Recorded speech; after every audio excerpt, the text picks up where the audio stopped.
Okay, welcome back to Art Book Editions. Today with me is Dwayne Fields, broadcaster, explorer, adventurer, chief Boy Scout, and we're making a book with him. We're making our first ever graphic novel called Cimarron. So we've got him on today just to talk about the process behind the book, inspirations, ideas. So without further ado, hello mate, how you doing? Thanks, Sirid. Can I just say, this is probably one of the scariest things I've ever done. Being bold enough to talk about wanting to make a graphic novel, but also taking the steps to make it a reality as well. It's scary because it's unknown territory, and it's scary because it's always frightening when you put something that you're working on internally out into the world. You're worried about how people are going to perceive it. You're worried about, is it going to work? Am I going to fail? Am I going to, is it going to work well? Is it going to do what I want it to do?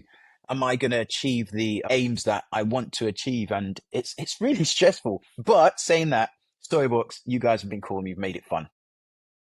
Hey, that's lovely words, but you've definitely encountered a few scary things, I reckon. So I suppose, I mean, there's a few instances. I mean, we've been using in the graphics the polar bear.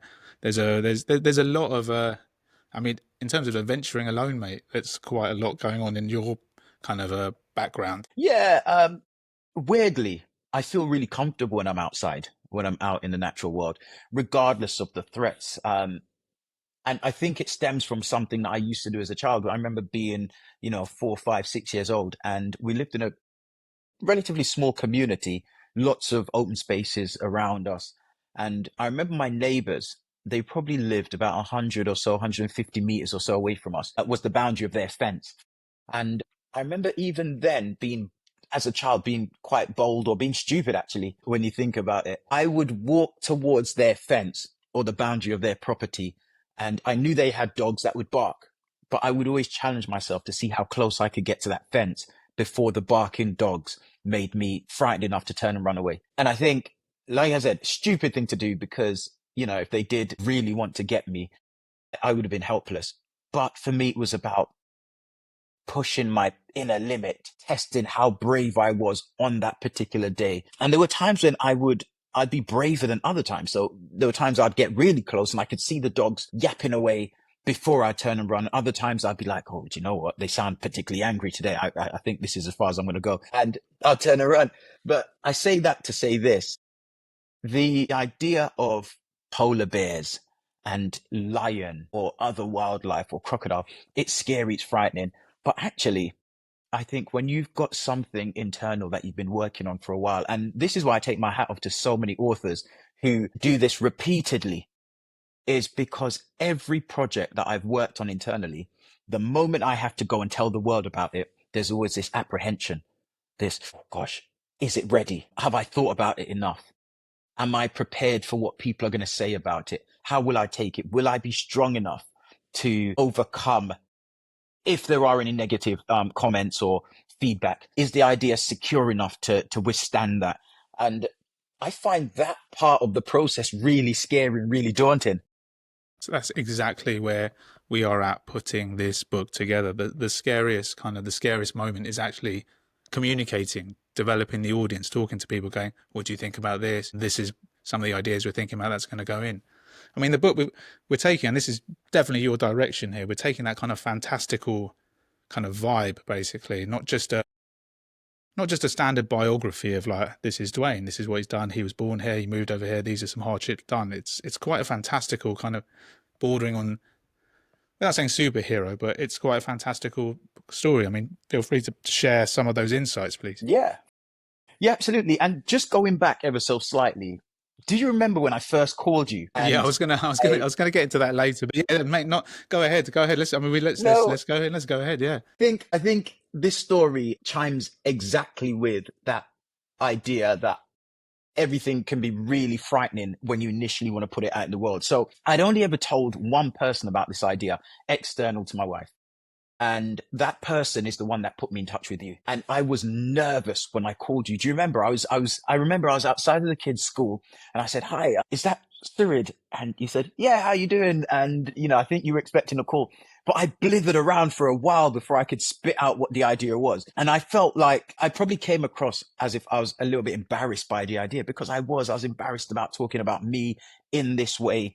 I was embarrassed about putting out an idea that I thought was bigger than me. And actually, I still think it's bigger than me. And I probably wouldn't do it if not for you and the team in Soy. But in terms of the character himself, I've learned to embrace the character. The character Cimarron is this larger than life almost character. And you say he's not a superhero. No, he's not. But the character is a peak human. So a peak human are characters that you can probably liken them to um your dead shots or your Black Widows. They are just the best a human being can be in a particular realm, in a particular way. They're really smart, they're capable, they seem to be stronger than everyone else just because they have a fraction more strength. They have a load more belief in in themselves and their abilities.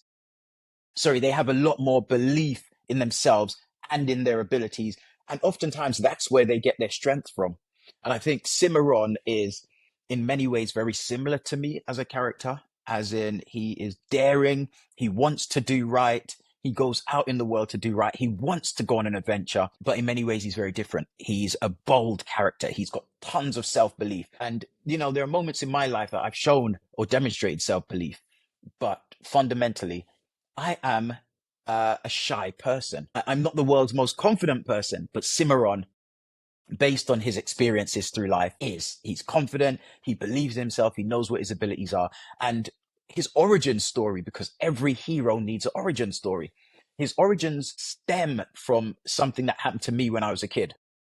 Many of Cimarron's adventures stem from things that I've done, encountered, seen, places I've been to, situations I've been in. But his origin story actually stems from something that happened to me as a kid. I was living in Jamaica at the time, rural Jamaica, like I said, and I remember a parrot flying into a termite mound on this tree. In fact, I think the tree might still exist. And I was fascinated. I was about 5 years old. I was fascinated by this parrot flying into a hole in the termite mound.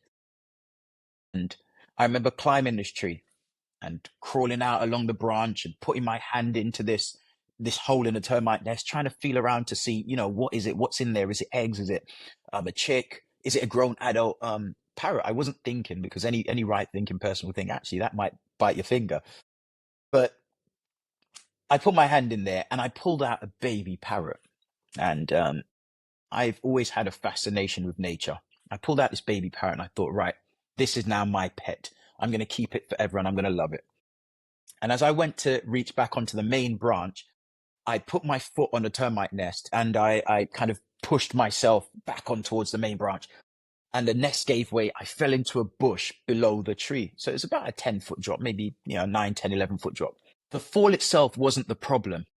What the problem was there in Jamaica and in countries along the equator, generally speaking, birds will build their nests next to an animal that can protect their nest. So in this case, it was a termite, or just below the termite nest in the vines and in the branches was a hornet's nest. And as I've fallen into this tree, I've disturbed the hornet's nest and I'm wrestling to get out from the vines and all the bushes. And I'm stirring it up more and more. And I start to get stung all over the back of my neck and in my head and all over the place. And I remember running home to Granny, crying in pain, starting to swell, my eyes starting to swell and close. And my Granny was known locally as something of a healer. So people would bring their animals for her to heal them. She'd keep them for a couple of days, nurse them back to health.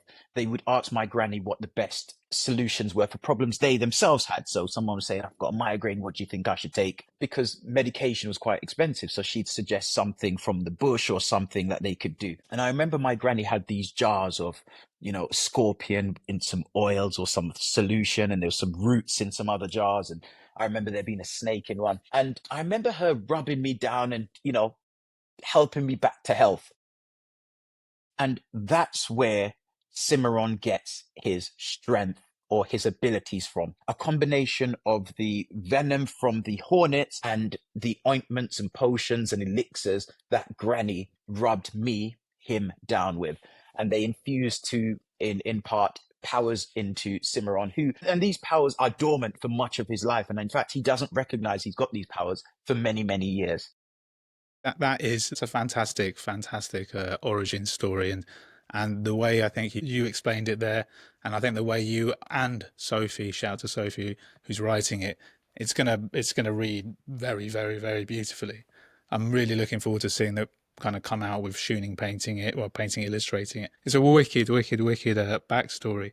I mean, it speaks to like a lot of the themes, and that's something I wanted to touch on in this bit was the themes of the book, because one of the things that came out through this development we've all been doing in the last kind of 6 months, year, is of course resilience, but it's also kind of finding that truth for yourself, being your true self. And I think that's something that resonated with me, which is basically one of the biggest factors that kind of pulled me to your story, basically, because it's something that kind of transcends all ages. It's not just a graphic novel in that sense for like a 10-year-old or 12-year-old. And lots of people can read this, is why I'm really, really excited about it. But tell me a bit more about that kind of finding your truth and finding your true self. Yeah. Yeah, absolutely. So every single person on this planet has gone through that stage, if they're old enough, has gone through that stage where you look around and you start to think, oh God, I now need to fit in. I need to fit in this new workplace. I need to fit in this new school. And at university, I need to fit in with that group. And I went through that phase, but I went through that phase in what I feel was a very awkward time for me.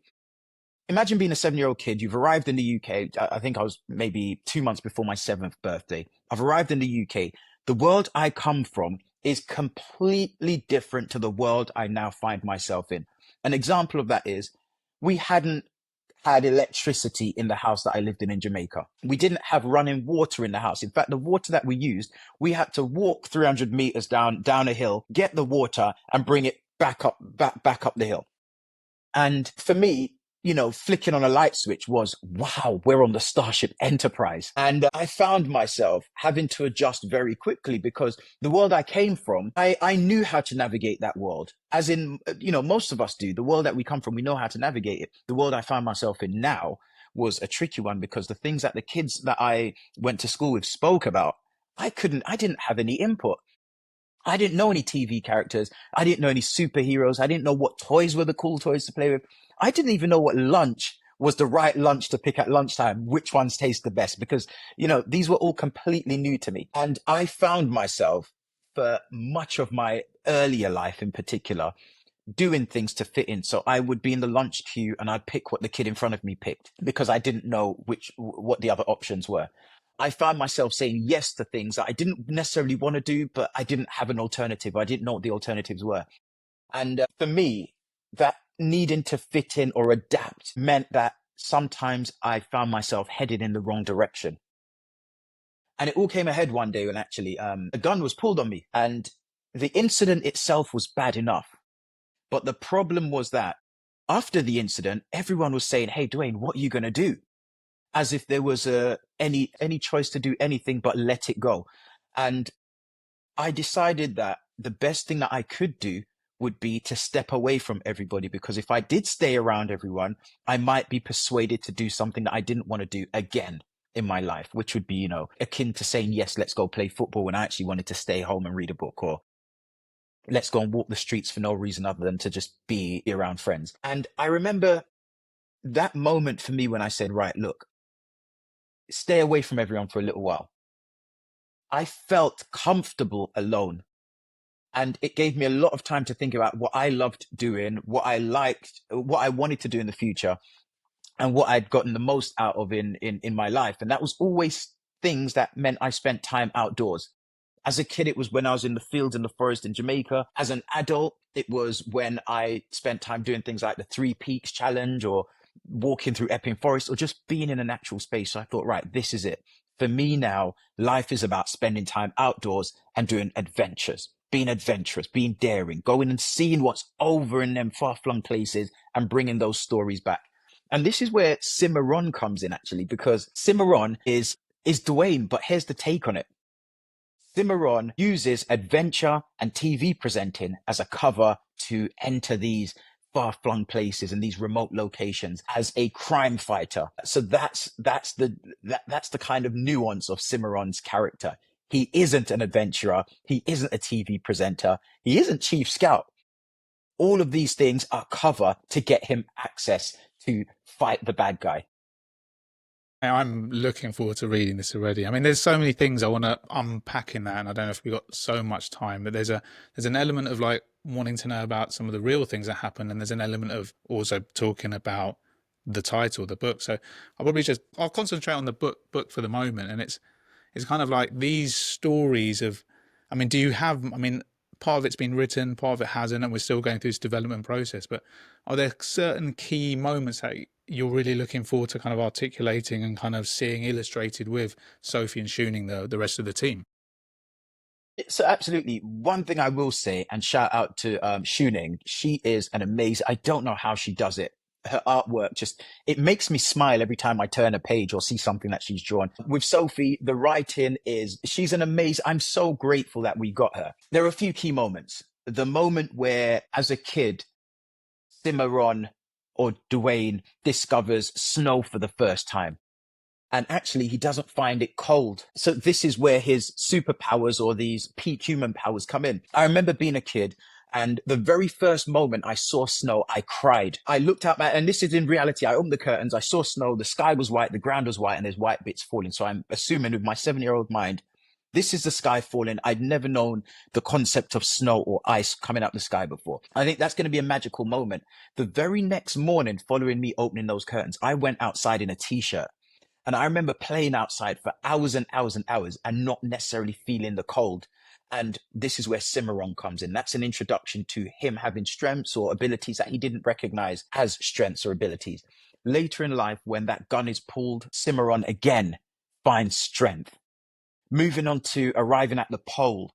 For him to make it to the pole where many others have failed, Cimarron draws on all these inner strengths. When he walks across Antarctica, whether it's in the jungle he's spending time, whether it's on the ocean he's spending time, Cimarron draws on strength, on his inner strength, on all these occasions. And it takes some time for him to recognize that, hold on, there's something slightly unique about me here. And we talk about Cimarron and Dwayne Fields almost as if they're one, but they're two separate characters. And the truth is, for me, the inner strength is belief and it's a desire to do something more, to inspire somebody that drives me on. With Cimarron, it's the desire to do something meaningful, to fight crime, to safeguard the world as it is, and to get rid of the bad guy, the bad entity, the antagonist that drives him on.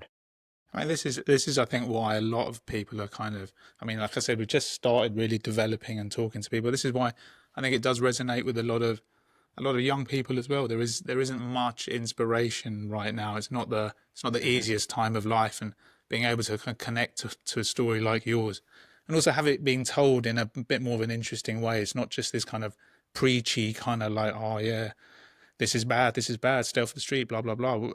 You know, it's done in a really really kind of fantastical way.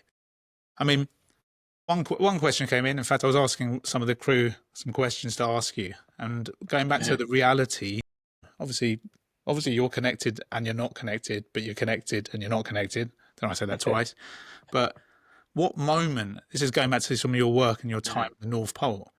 What moment in the North Pole made you feel most connected or disconnected from the rest of the world? When you're in a place like the pole, you rely on the people around you, so your teammates more than you would rely on anybody else in normal life. And there was a moment where my two teammates were familiar with each other. They were friends before I ever met. So I was part of this ready-made team. And I remember they would do this thing where they would walk ahead, stop, have a chat, and when I caught up, they'd say, "You okay?" And I'd say, "Yeah," and then move on. So I wouldn't get those moments of communication that are so important whenever you're doing anything that's team orientated. And it started to frustrate me a little bit. And I remember at one point, they did it to the point where, I said, "Fine, you know what? I'm going to walk at the front and avoid you guys." I was a bit bitter. And I remember walking and I stopped and I looked out at the horizon ahead of me. I couldn't really see the horizon. I looked out where the horizon should be. And I realized the sky was completely white and the snow was completely white and I couldn't tell the difference. And we're in the middle of frozen ocean at this point. There's no land, there's no rocks, there aren't any trees, no greenery, no wildlife. Cannot see anything. I liken it to the moment when Neo first exits the Matrix and he's in that white space. And I did a full circle. I looked around in a full circle and I realized these were the only two people in my world in that moment. And I don't think I've ever felt so connected in a single moment to anyone other than that moment there. So there was that. And there were days where I'd walk, again, I might be walking ahead of the pack or walking at the back because it's someone else's turn to take the lead. And I remember looking up at the sky, and you get the most beautiful, almost iridescent looking sky sometimes. You get these weird greens and purples and oranges in the sky. And I remember looking out, and because the sky is, these purples and oranges and weird greens, it glistens off the snow ever so slightly. All the ice crystals refract and reflect the light slightly differently, and it starts to glisten. And you almost feel like you're in a completely unreal world. And those were moments where I felt actually more connected to nature or to the space that I was around than I'd ever felt before, because you never take in that level of detail when you've got lots of different things to look at. When you're in a city, you've got concrete bricks and you've got glass and you've got buses and cars, and there are so many distractions, so many ambient noises and lights and visuals going on. You don't get the chance to take in something like that. And for me, being able to see that meant I felt unique. I was given something unique. And in that moment, I remember just being lost in that moment for what felt like quite a long time. I'm sure it was just a few seconds, but it felt like quite a long time, and it felt like I was completely immersed in it. So those moments made me feel really connected. And I think when we get the artwork for moments like that, it's going to be unreal. And I've seen some of the stuff that Shunin's done already, and honestly, it's mind blowing.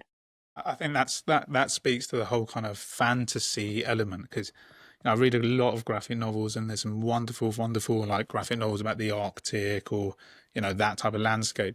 But it can often be quite flat and quite desolate. But when I've been speaking to you over it, there's so much like texture, light, color, and it's just this kind of really, really fantastical thing. And I mean, one of the reasons we wanted to work with Shooning is that she gets the coloring down so like vividly, and so yeah, she's really, really, really good, and she's really good about it. It's not like a gimmicky kind of panel. It's not done to look cool. It's a really kind of a nuance kind of thing basically, and I really appreciate the work she's done on that already. I mean, going on to talk specifically about the book, that the physicality of the book, one thing I did want to ask you is that we're producing some limited editions. And the Yeah. nice thing about the limited, yeah, sorry man, I got to plug the limited editions, but in a nice way at least. The nice thing about these limited editions is that I believe we're working with a partner of ours, a really, really cool Dutch guy, Chemistry Publishing, Rold, shout out. And we've been working on the idea of taking the tent that you took to the Arctic, and then essentially I don't say butchering, that's a horrible word, but basically like cutting it up to use for the bind and bits and pieces, maybe some bookmarks, the bind, and just really create some very limited edition versions of the books. The people who are happy to, the collectors among them are really, really happy to buy something that's actually gone to the Arctic kind of with you. So I just wanted to speak a little Yeah. bit about that tent. Yeah, absolutely. So one of the things that I didn't realize when I first wanted to go to the pole was I would be the first Black Briton to do it and the second Black man in history to walk to the magnetic North Pole, the 96th position of the North Pole. And the first person did it 101 years before I did. His name was Matthew Henson. I didn't know this when I first went. I just wanted to go to the pole to inspire, people around me that I'd seen, not really aspiring to much. I wanted to say, well, actually, if I can walk to the magnetic North Pole, surely you can go and, I don't know, do that course or get a job or, work in the industry that you want to. This tent is a piece of history now. And if you do get that limited edition, it really is going to be limited edition. Once this is done, there will not be another tent that was part of the first journey for me to get to the Arctic. There just won't be. So it truly is limited edition. You can't make another one. It just won't be. This is going to be part of the actual tent that took me to the magnetic North Pole. So it's absolutely limited edition. And I've seen some of the work that the binders do, and it's incredible. The craftsmanship is incredible. So you'll be getting something truly special. I was in two minds about doing this, but I was then I going to thought, say, I'd actually, like to jump in and say, I know, yeah, there's no, I was in there's an two element of minds. I like was it thinking, should go to a museum, but then at the go same to a time, museum. But at the same time, So you feel interesting. people want to. It's like this kind of, Yeah. should it just sit there in a museum and be an object, or No, should people take it and actually spread the value it? story, Well, yeah, spread the value it, and story share and the like, story. And when their kids pick up this graphic novel, I want them to say, well, actually, what you're touching is part of the actual tent that went. And it brings the story to life. It gives them something tangible that they can touch and hold and say, well, actually, what this went to he actually slept under the, and I just want them to, I love telling stories. And I think sharing one of the pieces that actually went on this journey is a great way to keep the story alive, to share the story and involve somebody in it. And I think it's much more likely to be told if they have something, a piece of it, a trinket that they can talk and kind of anchor their story to, or the thing that I don't know, almost the catalyst for the conversation is what I think it's going to be, I the think it's binder or the so bookmark. important Or what you just said there, because I mean, I honestly, I can imagine it's quite a prized possession. And then I thought at the same time, the Royal Geographical Society or one of the universities or galleries could really, really take that, and it becomes kind of an object, an artifact. And then with yeah, my it does. And curation kind of, oftentimes, oh, yeah. sorry, I was going to say with my No, I was going to say, curation hat on, oftentimes, no, we're cutting each other up now because I think yeah, you we're both go. I'm not going to excited. say anything. Okay, I You was going to go. say Yeah. with my, because I did, I actually personally kind of toiled with it because I was sitting there going with my own curatorial hat on. It's just like people should hear the story, they should go and check the tent, and there's something deeper and bigger here. But then I also know that a lot of museums and galleries, it just sits there and they'll be archived. How about the people who really value your story can then like purchase a bit of the tent if you like as part of the book, and then not only will it increase in value and stuff, they will, like you just said, share the story, because that's essentially what it's about. You don't want these stories to kind of just die or fade away and not have, the people who are purchasing these will actually have something like really physical and tangible there. And it's only natural that they should be able to keep that, pass that on to their kids, pass that on to their kids. And it's really, really taking part in history, essentially.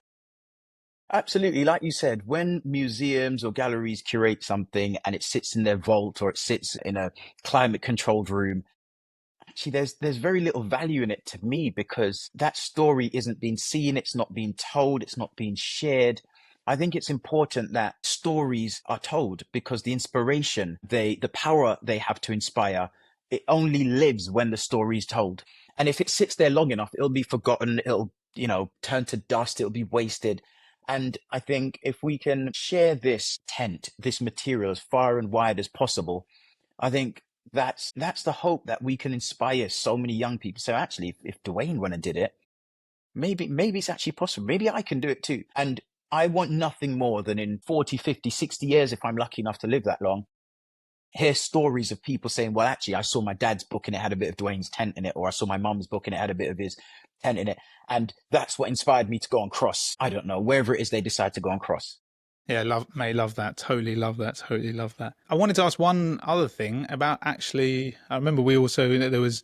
I remember early in the development of this, there was a bit of confusion, but the actual title Cimarron. I wanted you to kind of like just walk us through that kind of, not just the process of the name Cimarron, but why it resonated. Yeah, so the name Cimarron, if anyone knows the history of Jamaica, you'll know there is a group of people called the Maroons. And the Maroons are people who escaped the bounds of slavery and ran to the mountains and the hills and the woodlands in Jamaica so they could live free. And these were known as wild people or wild men. Now, the word cimarron is the Spanish term that precedes the word maroon. So moron, I'm going to butcher the accent now, but maroon comes from the word cimarron, and it translates to wild ones or wild people. And my upbringing, especially in the early years, was very much of this wild, feral character. I was a kid who just enjoyed being wild and free more than anyone else in my community, in actual fact. Considering we were a rural community, and most of the kids were active, they were outdoorsy. I was, even amongst them, I was very, very wild. I spent 99% of every waking moment outside, whether it was rain or shine.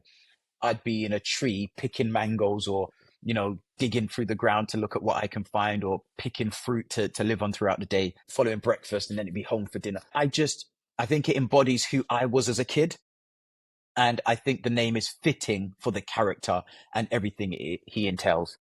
It's a suave name, and it's the branding looks good. It feels good. It's kind of like It's beautifully, it's a beautifully done. yeah. It looks really really good, and yeah, I just wanted to hear you just understand a little bit more about it, basically. I think what else I wanted to ask you about regarding the process. I mean, we've talked about your. I think was there any key expeditions you've done that you think really contribute to this title? Was there like, or is it like a confluence, like a bunch of things that have just essentially brought this story to life? Yeah. So when you say key expeditions, it's tricky because when you're on one expedition, it's very difficult for me personally, anyway, to think about all the others. What you do is you think about the things that you learned from the others. And sometimes when you're in a really hot place, like I've been to deserts in Oman where it's been, 50 degrees plus at some point. I remember at one point it was 1 o'clock in the morning, it was 37 degrees out. It's hard to picture being in the Arctic or Antarctic when you're in that place. I've been in some of the most dense jungles found anywhere in the world, whether it's Central South America or in West Africa or Central Africa. Now, the reason the name Cimarron fits so well, it wasn't because, sorry, I'm losing focus here. All right. So just I going think I back. see where you're going. I actually see where you're going with that, Yeah. but go on. Yeah.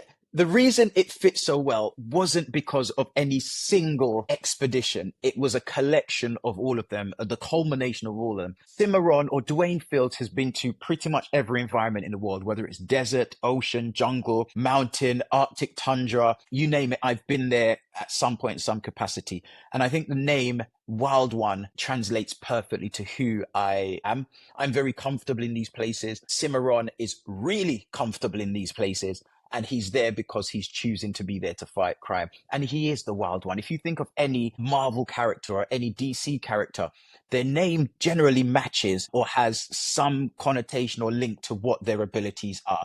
And I think Cimarron's abilities are that he is very comfortable in wild and natural spaces, and he can take full advantage of these spaces to aid his survival and the outcome of his mission. That's beautifully articulated there, Dwayne. Beautifully articulated. Yeah, I think it. I mean, I said it earlier in this chat, but I think it really, really works, and I think it's gonna. I think it resonates with a lot of people. Um, yeah, I don't think there's much more to ask. In fact, I wanted to. I don't know if we can go there. Maybe we have to cut this bit out, but I don't know if you've had any confirmation for anyone we can kind of support. I know we've had this conversation. I don't know if it's worth talking about that. Yeah, so one of the things that I'd love to do is reach out to. When you say that, sorry, do you Yeah, I mean mean, anyone that I think we can reach yeah, out to? well, yeah, but I don't want to mention. I don't want to name Oh, I drop see. Oh, I yet see. I if you see. haven't confirmed Yeah, it, and I'm happy to yeah, cut it out in bits and pieces. But yeah, talk about what you're comfortable yeah. talking about in regards to those names you brought up. Okay, yeah. So I've got one or two people who I've reached out to who I know will support in some capacity. I know people from the Wilbur Smith Foundation have expressed an interest in supporting us, which is brilliant. They publish some amazing adventure books. I was lucky enough to be one of the judges for their book prizes. And this is if you love adventure, this is up your street. If you just love a good story, this is right up your street. And I think they tick both boxes, is what I'd say. So I know there's going to be some support from them as well as so many others as well who've heard the concept and are keen to support it. So what I would say is on the 20th, this goes live on Kickstarter. I would say please log on to Kickstarter, type in Cimarron and order a copy. You won't be disappointed. Promise you, if it's only the artwork that you love, you'll be impressed. If it's the storytelling that you love, Sophie will impress you. If it's the adventure that you love, it's full of it. So log on to Kickstarter and pre-order your copy. You won't be disappointed. Brilliant. That leads me into my last bit, which is actually I wanted you to plug Kickstarter, which you did. So Yes. I wanted you to plug Kickstarter, which is exactly what you did. I think it's just I think that's about it really. We went over the visuals, the world building, the themes. We talked a bit about the behind the scenes team. Mhm. I suppose here's one thing, and we can cut it in one sentence. What makes Cimarron a must read for graphic novel fans? I think if you're a graphic novel fan, Cimarron is a must read for so many reasons. One, look, this is an international collaboration. We have people all the way out is it in Japan who are working on this, Hong Kong, I think, who are working on this. We have people here in the UK. It brings together so many different people from all over the place who all have a passion for graphic novels. In fact, I'm the outsider here. Everyone who's working on this has a passion for storytelling, and graphic novels are about storytelling, but just using beautiful artwork to tell the story in a really artistic, fun, engaging way. And this book, this graphic novel, does all of those things. And once we've gotten over this hurdle, we're actually going to be creating a series from Cimarron. So there's lots more to come. This isn't just a one-time project. You'll be at the very beginning of a new character and potentially a new universe. So for all those reasons, look at Cimarron, and if nothing else, he's a character that you can see yourself in, whoever you are. That's a great outro. I might as well just, actually, no, is there anything you'd like to add? I should really ask you, is there anything you'd like to add, Dwayne, about this? Yeah. The one thing that I want to finish on is I have been very fortunate. I've lived a life of adventure. It hasn't been easy. What I will do with Cimarron, or what Cimarron will do, is encourage other people to consider a world of adventure. And if they choose to go out and do those adventures themselves, great. But if they choose not to, they can enjoy them through this graphic novel. And I think they're going to love the journey they go on. Wow, thank you so much, Dwayne. So that's Dwayne Fields, adventurer, broadcaster, explorer, author, graphic novel author. Nice one. Thank you very much. Thank you very much. Take care all.